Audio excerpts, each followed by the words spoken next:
So, Said that when Ghana was announced formally as a nation,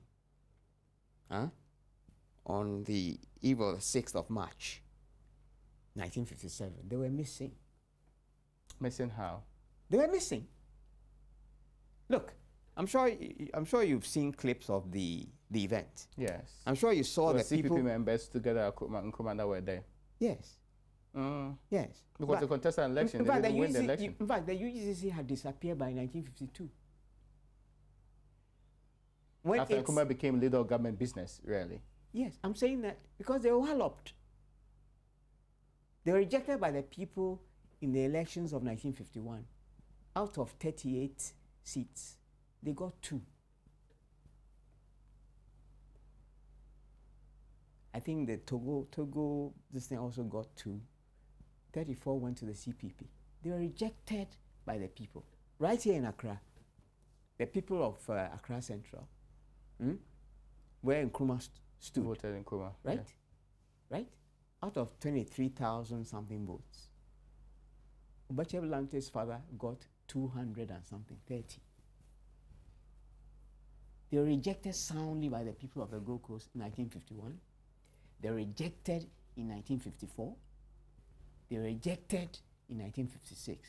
On each occasion, on the basis of various inventions as to why we're not ready for independence.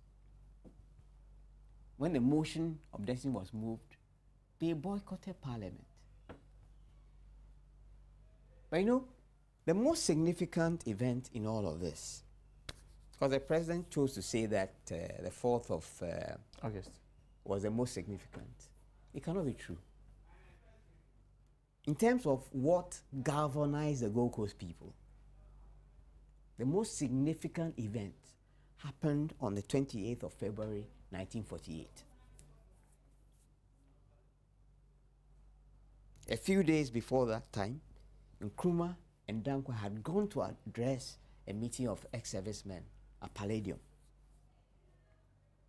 Okay? As part of the general mobilization that had taken hold of the country following Nkrumah's arrival. You are talking about the 48 routes. Yes.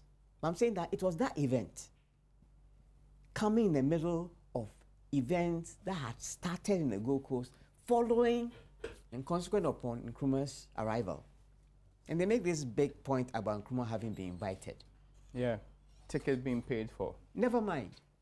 Who else in the UGCC was not invited apart from Park Grant? Who else? Were they all residents outside the country prior to the formation of this particular Never group? mind. Never mind. Yes. I'm saying that, listen, I'm saying that, you know, and if we're talking about our march to independence, there are various influences and contributions from within Ghana, or the Gold Coast then, from outside, from the general Pan-African movement, right? And roles were played by various people, including Dr. Dankwa. I get your point. But because I have 5 minutes left, Yes. I want to ask you a direct question. Yes. Will this current change Yes. stand the test of time?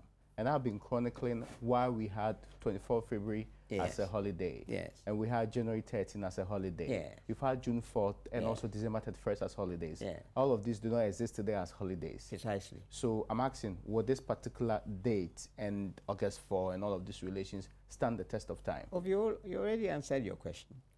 No, I only gave scenarios of what has happened I in doubt. past. I doubt.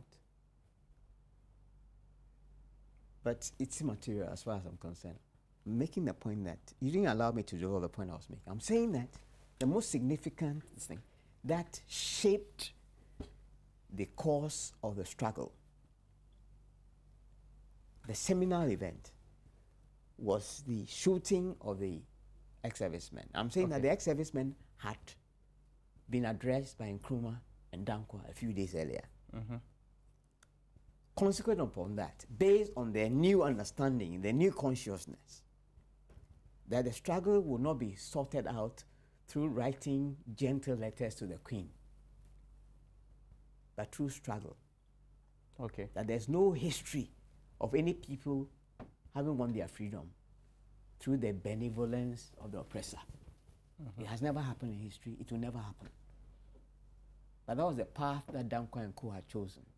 And that's why they have set themselves the independence in the shortest possible time. But it was not just about time.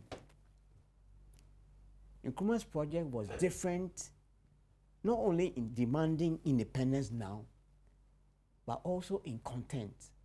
Because Nkrumah knew and recognized that without the people, no progress is possible. And that's what made him the demon. Because what had been started by the UECC, a political project all the same, was for a very few people in the then Gold Coast, mostly for the Bintus and the merchant princes. Okay? Merchant princes? Yes. In Ghana? Yes. Merchant princes, people like Pargrand. He was a merchant. Yeah. But under the condition of the Gold Coast then, if you're an educated black man, no matter your qualification, no matter your skills, your abilities, you had to serve under a white person. Right? Yeah. And this was intolerable for the educated elite, the so-called Bintus. Okay? Second, the colonial project in Ghana, as it was in Nigeria and in other places, the so-called indirect rule, was essentially a joint enterprise between white colonialists and, for the most part, illiterate chiefs. So it was a double yoke that the educated elite suffered under. And this was what they wanted changed. They did not envisage a role for the Intamfrafo. You know who they are? I'm sure you've heard it. Yeah. You're a Fanti. I'm sure you've heard it. The guys, they call them Mama Buloy. The ordinary folks. Okay. The fishers, the farmers, the railway workers, the miners, the ex-servicemen. There was nothing in that for them. In fact, if there was going to be a system of elections, it was going to be based on property ownership. You had to be a property owner to become be registered to vote. I'm being alerted that a few seconds to go. Okay. Unfortunately, I have to go. Yes, But yes. It was getting a bit interesting. Yes, my last question to you is, where do we go from here? No, I want to settle the matter here this way. Yeah. When the riots happened, the leaders were arrested. That's how the Big Six came into this thing, right? Every one of them, apart from Nkrumah, said they had nothing to do with it. Nkrumah alone took political responsibility for the events and told the British that more was coming.